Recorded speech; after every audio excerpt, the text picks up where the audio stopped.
હમણાં અંબાણીના લગ્નમાં તમે એક દ્રશ્ય જોયું હશે કે અનંત અને રાધિકાના લગ્નની વખતે એમણે આખા ગામના મેર રબારી એના બધા અલગ અલગ એમના જે જામનગરના હોય એ લોકોને જમવા બોલાવ્યા હતા. અને અનંત અને રાધિકા સરસ રીતે પગે લાગીને ઓલી બાઈ 100ની નોટ આપે, 200ની નોટ આપે, ફૂલ આપે, એક પણ પ્રકારનું મોઢું બગાડ્યા વગર એ બંને કે જે ભારત કરતાં વધુ વિદેશ રહ્યા છે એ સરસ રીતે પગે લાગીને લેતા હતા. ઓલી વૃદ્ધ ડોશીઓ દુખણા લે તો રાધિકાના વાળ ખરાબ થતા હતા ત્યારે એકે આજુબાજુવાળા એમ નહોતા કહેતા રહેવા દે, જોઈને હેરસ્ટાઈલ ખરાબ થઈ જશે. અત્યારે તો અખંડ સૌભાગ્યવતી કેવા જાય તેમ હાથ ન લગાડતા. તમે જેને જેવું જીવવા માંગો છો ને કેટલું સાદગી ભર્યું જીવે છે જુઓ. એના સંતાનો સરસ રીતે પગે લાગે છે, એ સરસ રીતે જય શ્રી કૃષ્ણ બોલતા હતા. બીજું આપું સરસ રીતે ગુજરાતીમાં વાત કરતા હતા. આપણે તો ગાય કહેતા છોકરાને તમાચો મારી દે, કીધું ને કાવ કહેવાનું.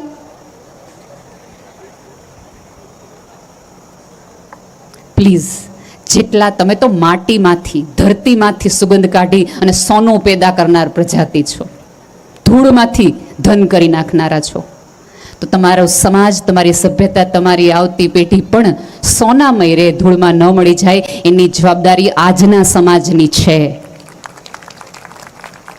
સ્ત્રીઓની વધુ છે, પુરુષોની વધુ ત્યારે બને કે જ્યારે સમાજ ભેગો થાય ત્યારે થોડાક ડુ એન્ડ ડોન્ટ્સ નક્કી કરે. હું કોઈ ફતવા બહાર પાડવાની વાત નથી કરતી, કારણ કે એમાં તો પાછી માનતી જ નથી, વ્યક્તિગત પ્રશ્ન છે. પણ એક સમાજ નક્કી કરે, કારણ કે મોટા કરે ને એની વાહે બધા થાય, એના પ્રમાણે આખો નાનો સમાજ જીવાય. તમે થોડુંક એવી રીતે સાદગીવાળું જીવો, 3 દીકરીઓને મદદ કરો. અને બીજું કે બાપ વગરની દીકરીઓ માટે આપણે બધાને એમ થાય કે એને પરણાવી દઈ. જેટલા તમને બાપ વગરની દીકરીઓના પાનેતર લેવાની વિચાર આવે છે ને, એટલા એને PhD કરવાના પણ સમાજને વિચાર આવવા જોઈએ કે એને ભણાવો. બહુ સરસ છે, અત્યારે ગૌશાળામાં સૌથી વધુ દાન દેવાય છે. આનંદની વાત છે કે મારા દેશની ગાયો ભૂખી નથી મળતી, પણ આપણા કુટુંબની કોઈક દીકરીઓ છે એની આંતરડી કકડી રહી છે, એ ભૂખી રહી છે, એની જવાબદારી પણ તમારી જ છે. એને એવું ભણાવો, એવું તમે એમને જમાડવા માટે કરિયાણું આપશો ને તેના દી ટૂંકા થશે, પણ એને તમે વિદ્યા આપશો ને તેનો જન્મારો ટૂંકો થઈ જશે, એની પેઢીઓ તરી જાય. શક્ય હોય એટલું શિક્ષણનું ને વિદ્યાનું દાન આપો. આ સમાજને સાચા એવા શિક્ષણકારોની પણ જરૂર છે. જે શિક્ષકો છે, મને બહુ કહેવામાં આવ્યું છે કે શિક્ષકો છે, પ્લીઝ આજની પેઢીને સમજાવો કે બધું સુખ વિદેશમાં નહીં, અહીંયા એટલું જ છે. તમે અત્યારથી બાળમાનસમાં થોડું સિંચન કરશો શિક્ષણમાં, તો બની શકશે કે આવતા દિવસોની પેઢી અહીંયા રહેવાનું પસંદ કરશે. પછી બધું ક્રીમ વિદેશમાં જઈને પછી ભારત પહેલાં સોને કી ચીડિયા હતું, એટલે અહીંયા રહ્યો તો હજી થાય. એકલા કાંઈ મોદી સાહેબથી કીધે ન થાય. એણે રામ મંદિર બનાવી દીધું, પણ રામ રાજ્ય તો મારે ને તમારે લાવવું પડશે. સાદી વાત છે. બસ તમારી અંદર ને બહેલો પરમાત્મા જીવનને ને જગતને સાચી દિશામાં જોતો થઈ જાય. તમારા સમાજ ભેગું કરવાનું એક કારણ એ છે. બહેનોને વાંક છે, ભાઈઓને પરસેવો વળી ગયો છે. બહેનો એવું કીધું કે હજી બોલો ને. હજી પૂજ્ય રઘુવીરભાઈને આપણે સાંભળવાના છે, એની વાત કરવાની છે. પણ મેં કીધું એમ કે એમણે રામ મંદિર તો કરી દીધું, પણ રામ રાજ્ય લાવશો ક્યાંથી? કારણ કે રામના કાળમાં પણ મંથરા જેવી વ્યક્તિઓ ત્યાં હતી, અને રાવણના કાળમાં એ વિભીષણ જેવો એક વ્યક્તિ હતો. કોઈના હોવાથી કોઈ બદલાઈ જતું હોત તો ત્યાં દુર્ઘટના ન થઈ હોત. તમે કોની બાજુમાં, કોની પડખે છો ને, એનાથી થોડો ઘણો તો ફેર પડે. જો તમે તો દૂધ સાથે જોડાયેલા વ્યક્તિઓ છો, દૂધમાં તમે પાણી નાખો ને તો ભળી જાય. મારા જેવી અજાણી વ્યક્તિને તમે પાણીવાળું દૂધ આપો તો ખબર ન પડે કે આમાં પાણી છે કે દૂધ. દૂધ છે એ પાણીનો ભાવ વધારી દે, કે જે 10 રૂપિયાનું લીટર હતું એ 60 રૂપિયા લીટર કરી દે. દૂધની અંદર ભળ્યા તો પાણી જેનો ભાવ વધી ગયો, પણ એનું એ પાણી છાશ હારે ભળે તો 15 મિનિટમાં આશ થાય ને ગટરમાં જાય. એટલે ભળાય એની હારે કે જે તમારા ભાવ વધારે, એની આજુબાજુમાં રહ્યો, એની પડખે રહ્યો કે જે તમારી કિંમત વધારી દે. પણ આપણી તકલીફ એ છે કે આપણને એટલું બધું જાગ જમાડનું, એટલું બધું બહારનું મહત્વની આકર્ષણ એટલું બધું હોય, વિદેશ વિદેશ વિદેશ વિદેશ વિદેશ વિદેશ. હજી કહું છું કે ત્યાં રહેતા જ્યારે પણ, હવે ક્યારેક એવો પણ પ્રયોગ કરજો કે તમારા એક એવી સિઝન હોતી હશે કે મેક્સિમમ કદાચ ડિસેમ્બરમાં વિદેશથી તમારા સંતાનો આવતા હશે. એક વખત એમને સ્ટેજ ઉપર બેસાડીને કહો કે તમને હમ છે જો તમે સાચું ન બોલો તો ત્યાં શું તકલીફ છે. આ તકલીફ સહન કરવાની તૈયારી હોય તો બેટા તમે જજો. આ મહેનત કરવાની ખરેખર એ લોકો અનહદ મહેનત કરે છે. 12 કલાક 16 કલાક કામ કરે, ઘરે આવીને રસોઈ કરે. મેં તો ત્યાંની બધી બહેનોને કીધું, મેં તો અમે તો રસોઈ કરતા જ નથી, અમારા ઝોમેટો વાળા કેવાય, એ અમારા મામાના દીકરા હોય, એમ આવીને અમને ઘરે રસોઈ દઈ જાય છે. આટલું બધું કોણ માથાકૂટ કરે? કચરા પોતા કરવાના ને વાસણ કરવાના ને કપડાં ધોવાના ને પછી બહારનો બરફ હોય એ આપણે સહન કરવાનો, એ આપણે કાઢવાનું. અને અહીંયા જે તમે રાજા દીકરાઓને ટુવાલે ઉપાડવા ન દીધો એને પહેલે દીએ ભાખરી બનવાના વારા આવે. થોડુંક સમજાવો કે આ તકલીફ તું પછી ત્યાં જઈને એને ડિપ્રેશન થાય અને ત્યાં એ રોવે અને અહીંયા તમારા ઉજાગરા વધે. અને બીજું આમાં કેવું થાય છે ખબર છે કે જ્યારે જ્યારે સંતાનો હિંમત કરીને કે ત્યાં નથી રહેવું, પાછું આવી જવું છે એવી એકાદ વાત કરે, એ પહેલાં જ આપણે એમ કહી દીધું હોય, તને ખબર છે પેટે પાટા બાંધીને તને મોટો કર્યો છે, ઓલી જમીન વેચીને ભે વેચીને તને મોકલો, તારા પપ્પાએ કેટલું કર્યું ને ત્યારે તને મોકલો છે, એટલે તું અમારું નાક નો ડૂબોડતો. એટલે છોકરો સુસાઇડ કરવાનું પસંદ કરે પણ પાછું આવવાનું પસંદ ન કરે. અહીંયા તમે રડો ને તો તમને છાના રાખવાવાળા ઘરમાં 5 જણા છે, ન્યા રડે ને તો એને છાનું રાખવાવાળો કોઈ નથી. ત્યાં કોઈની પાસે એવો સમય નથી રહેતો. અને બીજી ભાષાની તકલીફો કેટલી બધી હોય, અજાણ્યા ગામની વચ્ચે, અજાણ્યા લોકોની વચ્ચે. શરૂઆતના દિવસોમાં જ્યાં સુધી સંતાન સેટ ન થાય ત્યાં સુધી એક કકડાટ કરવાનો બંધ કરી દો. તું જોજે હો, તું જોજે હો, તું ભણજે હો, નહીં તો તને ખબર છે ને મેં કઈ રીતે તને મોકલો છે, અમારે તો જે હોય તું જ છો. અને ક્યારેક સંતાન પછી વ્યવસ્થા બોલજે, મેં તમને ક્યાં કીધું મારી પાછળ ખર્ચો કરવાનો, જે થશે તે દિવસે આપી દઈશ. આ લેવડ દેવડનો સંબંધ નથી, આ તો પ્રેમ, હૂંફ અને લાગણીનો વાત અને સંવાદ હતો. જ્યારે જ્યારે ત્યાંથી આવતા સંતાનો મળો ત્યારે પ્રેમથી એને એટલી હૂંફ આપો, એટલી વાત આપો કે તમને સાચી પરિસ્થિતિ કહી શકે કે અમને ત્યાં કઈ મુશ્કેલી પડે છે. અને જે દિવસે સમાજ એ દંભમાંથી નીકળી જશે ને કે વાહ વાહ વાહ વાહ વિદેશ છે વિદેશ છે, તે દિવસે જ છોકરાઓ અહીંયા રહેશે. પણ આપણને જે કોલર ઊંચા કરવાની મજા આવે તો લોકોને એમ થાય કે કોલર ક્યારે ઊંચા થાય? વિદેશ જઈએ તો. હમણાં જ મને કોઈક ભાઈ કીધું અહીં રેશન કાર્ડ પછી કઢાવે, પહેલાં પાસપોર્ટ કઢાવે છે કે એવી સ્થિતિમાં છે. તમારો પાસપોર્ટ, આધાર કાર્ડ, રેશન કાર્ડ જે હોય એ, પણ તમારા સંતાનને ખબર પડવું જોઈએ કે એનું આધાર કાર્ડ એવા એના માતા પિતા હજી આ અડીખમ છે. પ્લીઝ થોડુંક, જો આપણે અહીંનું વાતાવરણ, અહીંની સામાજિક વ્યવસ્થા સરસ કરીએ ને તો છોકરાને વિદેશ જવાની ઈચ્છા ન થાય. અહીંયા આપણે અહીંની અહીં કર્યા કરીએ, ટક કર્યા કરીએ, ઓલી આ પહેરું ને ઓલી અહીંયા ગઈ હતી ને ફલાણા ભાઈ દીકરાએ આ કર્યું હતું, આટલી બધી ખડખોદ કરીને એટલે એમ થાય કે ત્યાં ગમે કરી લેવું, બરફમાં ડટાઈ રહેવું, પણ અહીં નથી આવું, આ સાંભળવા અહીંયા આવવાનું. થોડાક ખુલ્લા બનો. અને જે દીકરીઓ અત્યારે સરસ ભણી રહી છે એ એની મમ્મીને સમજાવે કે મમ્મી આવનારી દીકરી છે એ ભણેલ ગણેલ શિક્ષિત છે, એની સાથે આ ભાષામાં આપણે વાત કરીએ. નવી ભાષા, નવી યુગની શીખો તો આ સમાજ બદલાય. પણ આપણે તો કેવું, અમે આટલા વર્ષથી કર્યું હતું. અત્યારે ધારો કે અહીંયા કોઈક છોકરી રહેવાનું નક્કી કરે કે વાંધો નહીં હાલો આપણે અહીંયા રહેશું, એટલે છોકરી એમ કે મારાથી કામ નહીં થાય, હું નોકરીએ કરું અને કામે કરું અને મારાથી બે વસ્તુ ન થાય, કામવાળી રાખીએ તો એટલે આપણે તરત કાં હું કામવાળી ભાઈ? અમારે છોકરા હતા, 8-8 જણને રસોઈ કરવાની હતી, બધું હતું ને તોય અમે કર્યું. તારે નવી આવીશ એટલે તરત હાંજે એમ કે આપણે વયું જવું, સાઈ નથી રહેવું, બાને સાંભળવા અહીં રહેવું. એની બદલે તમારે સામેથી કામવાળી રખાય અને દીકરાને માથે હાથ ફેરવી દે, બહુ આનંદ છે મારા દીકરો તને કેવી રાણીની જેમ રાખે છે, કાં કોલર ઊંચા ન કરીએ તો દીકરાની વહુને વિદેશ જવાની ઈચ્છા નથી, તમારી બાજુમાં રહેવાની થાય. પણ આ તો કામવાળીનું નામ આવે એટલે આળો ભર્યો અત્યારની છોકરીઓમાં તો. અને બીજું એક લોકો એવું માનવા માંડ્યા છે કે અત્યારની છોકરીઓમાં સહન શક્તિ નથી.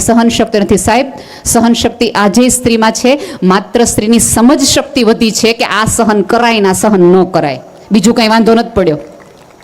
આજે કેટલી છોકરીઓ ઘર ઓઢીને બેઠી છે, કેટલું બધું કરી રહી છે. અને તમારા આજુબાજુની સ્ત્રીને તમે સુખી ન કરી શકો તો તમને વુમન એમ્પાવરમેન્ટ પણ સમજાણું નથી બેન. થોડુંક સમાજને દેવાનું રાખો, જે દેતું નથી ને. અને આમાંના ઘણા બધા ભાઈએ વાત કરી કે હમણાં ઓલા દાતાએ 11 કરોડનું દાન દીધું અને સરસ, એટલે પછી 3-4 જણા એવું કહેતા હોય કે મને દેવાની ઈચ્છા થાય છે, મારે થોડુંક કરવું છે, એટલે 3 જણ આડા પડ્યા, એમ ન દે દેવાય. હવે કાંઈ થોડી બિલાડીઓ આડી પડે, માણા જ આડા પડે. 11 કરોડનો હજી શું થાય આપણને કેમ ખબર? પેલા જોવાય, ઉપરવાળો તને જોવે. સીતો જો, એક વખત એક સાધુ મહાત્મા આવા સરસ મજાના નગરમાં આવ્યા અને શેઠને જઈને એમ કીધું કાંઈક આપો. એ શેઠ કે નથી. બીજે દિવસે ભિક્ષામ દેહી કરીને આવી કે કાં પાણી તો પાવ, કાં જમવાનું નથી દીધું. એ કે પાણી એ નથી. ધૂતકારી નાખ્યા. ત્રીજે દિવસે જાય છે. એ કે પાણી ન આપો તો કાંઈ નહીં, ઓલો કોથળો તમારા ઘરમાં ફાટલો પડ્યો છે એ આપો, બેહવા થાય. રાઈટ છે તો એ કે નથી દેવું એટલે નથી દેવું, ના પડીને. ચોથે દિવસે એ જ સમયે જાય છે ઓલો સાધુ માગવા માટે, કંઈક આપો ને. ઓલો ના પાડવા જાય છે ત્યારે સાધુ જોવે છે કે વેપારીનો દીકરો જોવે છે. અને મારા દેશનો સાધુ એવું ઈચ્છતો હતો કે ના પાડવાની પરંપરા આવતી પેઢીમાં ન આપે ને, એટલે સીધું એમ કહે છે કે કામ કરો, આજ મને ચપટી ધૂળ દો, હું આશીર્વાદ દઈશ તમને. એટલે શેઠ તો રાજી થઈ ગયા, ચપટી ધૂળે જો સ્વર્ગ મળતું હોય દીધું, મુઠ્ઠી ભરીને દીધી. એટલે આમ કરીને એણે તુંબડામાં ધૂળ નાખી અને કીધું કે આ ધૂળથી તમારું શું વળશે? એટલે ઓલા સાધુ ધૂળ હંકરતા કે મારું તો કાંઈ નહીં વળે, પણ તારા હાથ તો વળશે, એ હાટું તને આમ કરવા દીધા છે. એટલે કોકના વળતા હોય ને તો આડા નો આપવા, પીઠ થાબડવી કે વાહ દોસ્ત, દીધા છે તો સવાયા કરીને આપશે. અને પછી આપણે પહેલો વિચાર કેવો આવે કે આપણે તો દઈ દઈએ, પણ પછી ત્યાં સુધી પહોંચે કે નહીં એની શું ખાતરી? એવા બહુ બધા વિચિત્ર પ્રકારના આપણને વિચાર આવે. કારણ કે બુદ્ધિ જ્યારે જ્યારે પ્રવેશે ને ત્યારે આવા બધા જ ખોટા વિચાર આવે. પૂજ્ય મોરારી બાપુનો આ કિસ્સો છે. એમણે આ વાત કીધેલી કે બાપુ જે જમાનામાં રેલવેમાં પ્રવાસ કરતા હતા એ જમાનાની વાત છે. તમને ખબર હશે કે હજી જે કદાચ કોઈને યાદ હોય કે ઓલો પથ્થર લઈને ઓલા સુરદાસજી નીકળે, એ કબીરના પદો ગાઈને આપણે એને પૈસા આપવાના હોય, કબીરના પદો ગાઈને આપણે એને પૈસા આપવાના હોય. એટલે બાપુ જે સમય ટ્રેનમાં પ્રવાસ કરતા હતા એ જમાનાની વાત છે. એટલે તમને બધાને ખબર હશે કે ઉપલી બર્થ હોય, મિડલ બર્થ હોય, નીચેની બર્થ હોય. એક સુરદાસજી ટ્રેનમાં આવા ગાતા ગાતા નીકળ્યા, એટલે સરસ સુંદર પદ ગાઈ રહ્યા હતા. એટલે ઉપલા ત્રીજા ફ્લોર પર બેઠેલા ભાઈએ 50 રૂપિયાની નોટ બાપુને આપી. ત્યારે તે મોરારી બાપુ કહેવાતા હતા. આપીને એમ કીધું કે ઓલા સુરદાસજીને આપી દો ને, સરસ ગાય છે કબીરનું પદ. એટલે બાપુએ ઓલા સુરદાસજીને આપી અને ઓલું સરસ બ્રેલથી વાંચીને ખબર પડી કે ઓહો 50ની નોટ છે, આખા દીનો વકરો આપણે થઈ ગયો છે. એટલે એ જમાનામાં 50ની નોટ. એટલે બહુ રાજી થઈ ગયું. સુરદાસજીએ બહુ બધા આશીર્વાદ આપ્યા કે તમારી લક્ષ્મી સવાઈ થાય, તમારા હાથ પેટી બેઠી બેઠી ખાય, તમારા દીકરાને ત્યાં દીકરા થાય, ને આ થાય તે થાય. આટલા બધા આશીર્વાદ મળ્યા ને એટલે બાપુને એમ થયું કે આ આશીર્વાદને હું લાયક નથી, મારે એને કહેવું જોઈએ કે આ પૈસા મેં નથી આપ્યા. એટલે બાપુ ઓલા સુરદાસને એવું કહે છે કે તમે આટલા બધા આશીર્વાદ આપો છો, પણ આ આશીર્વાદને હું લાયક નથી, આ પૈસા તો ઓલા ભાઈએ આપ્યા છે જે ઉપર છે, એટલે તમે એને આશીર્વાદ આપો. ત્યારે એ સુરદાસ ફરીવાર પથ્થર વગાડતો એમ કહે કે હું આંધળો છું, મને બનાવવાવાળો આંધળો નથી કે એને ખબર ન પડે કોણે દીધા ને કોના હાટો દીધા. તમે દ્યો ને ત્યારે એના ચોપડે એ લખાઈ ગયો, પછી ઓલો જાણે ને એનો કોઈ ભગવાન જાણે. હે એટલે કોઈક દે ત્યારે એને પીઠ થાબડજો, દીધા હોય એને કાંઈ ન કરો તો એને સન્માન કરજો, કાંઈ ન આપી શકો તો સ્મિત આપજો, બીજું કાંઈ ન કરી શકો તો અહીંયા કેટલાય મા બાપ એકલા હશે પોતાના સંતાનો વગર, એને રડવામાં મદદ કરજો. તમારા ખિસ્સામાં રહેલો રૂમાલ હંમેશા પરસેવો લૂછવા માટે નહીં, કોકના આંસુ લૂછવા માટે પણ ભલા માણા નીકળવું જોઈએ.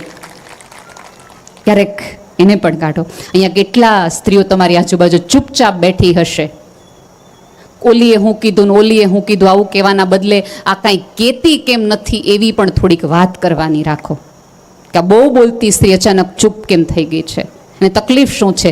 જઈને ક્યારેક એના ઓટલે પણ બેસો, કંઈક મૂંઝવણ છે.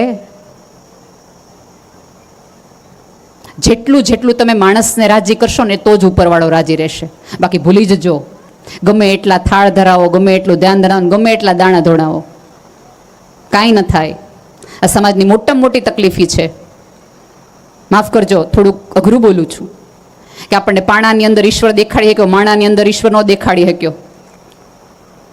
કે આ નાના બાળકમાં સરસ નાની એવી મૂર્તિમાં તમે લાલા કૃષ્ણ રામ જોઈ શકો, અને કોઈ અજાણ્યા ગરીબના દીકરામાં આવા તડકામાં ખુલ્લો ફરતો હોય અને એમાં તમને મારો રામ ન દેખાય તો તમને રામ ક્યારેય નહીં દેખાય. જાઓ, ન દેખાય. એક વૃદ્ધ ડોશી હોય કે જે ચાલી ન શકતી હોય, એકલી રહેતી હોય, અટૂલી રહેતી હોય અહીંયા, અને તમે સાતમ આઠમના ઢેબરા કરો અને એની સુગંધ જે લીધા રાખતી હોય તો તમારા થેપલા તમને વાયુ જ કરશે, પચશે નહીં. એ દેવાના હતા. અને પહેલાં તો કેવું સરસ ગોમડાનું એવું વાતાવરણ હતું કે આને ત્યાં નીકળે ને આને ત્યાં જાય. એક સરસ કટલેરીવાળો નીકળે, બધી બહેનો ભેગી થાય, 3 જણા પૂછે કે તમે આ લીધું, મેં આ લીધું. હવે તો સોસાયટીમાં લખી દીધું એક ફેરિયા હોય અંદર આવવાની મનાય છે. અને ઓલું સરસ રીતે લખ્યું હોય કૂતરાથી સાવધાની, કૂતરાથી નહીં માલિકથી સાવધાન એમ હોય. જો અમારે ભાવનગરમાં કેવું છે ખબર છે કે તમે કૂતરાની પૂંછડી ઉપર પગ મૂકો ને તો એ તમને કરડે. તમારા કૂતરાની શું સ્થિતિ છે? માણસાના કૂતરાને પગ મૂકો તો એ કરડે કે કાંઈ બીજું કરે? કરડે જ ને. એનો અર્થ એ છે કે ભાવનગરનું કૂતરું હોય, અમદાવાદનું કૂતરું હોય, ગાંધીનગરના કૂતરાની આપણે વાત નથી કરતા. ગમે એના કૂતરા હોય એની પૂંછડી પર પગ મૂકો એટલે હડકાયા થાય, બટકા ભરે. પ્રાણી પાસે ઓપ્શન નથી રિએક્શન આપવાના, માણસ પાસે છે. મને કોક 2 શબ્દો કહી જાય તો મારે હસવું કે મગજમાં લેવું કે જા તને ખબર પડે એમ કહીને નીકળી જવું. માણસમાં ઓપ્શન ઉપરવાળાએ આપ્યા છે વ્યવહારના. પણ આપણે તો શું કરીએ કે 10 વર્ષ પહેલાં, 50 વર્ષ પહેલાં આપણી માટે કોકે કાંઈક કર્યું હોય તો આપણે ભૂલી જઈએ. આપણી વસ્તુ ખોવાણી હોય આપણે ભૂલી જઈએ, પણ કોકે કાંઈક બોલ્યું હોય ને એકવાર હાથમાં તું આવવા દે, તને 9 બજાર વચ્ચે જ કહી દઉં તો મારું નામ નહીં. આ કેન્સરની ગાંઠું છે ને કે કોલેસ્ટ્રોલની ગાંઠું છે એ સમોસાથી કે બીજાથી નથી થતી, આવા મગજમાં વાળેલી ગાંઠોના હિસાબે બારી નીકળે. સમજી લેજો કે જે કોકના હાવ બિહેવિયરના કારણે કાંઈ ફેર ન પડતો હોય કોકના બોલવાથી, એનાથી તમે જો ફરક પાડતા હોય તો થઈ રહ્યું થોડુંક. પૂજ્ય મોરારી બાપુનું જ સૂત્ર છે, ઇગ્નોરાય નમઃ.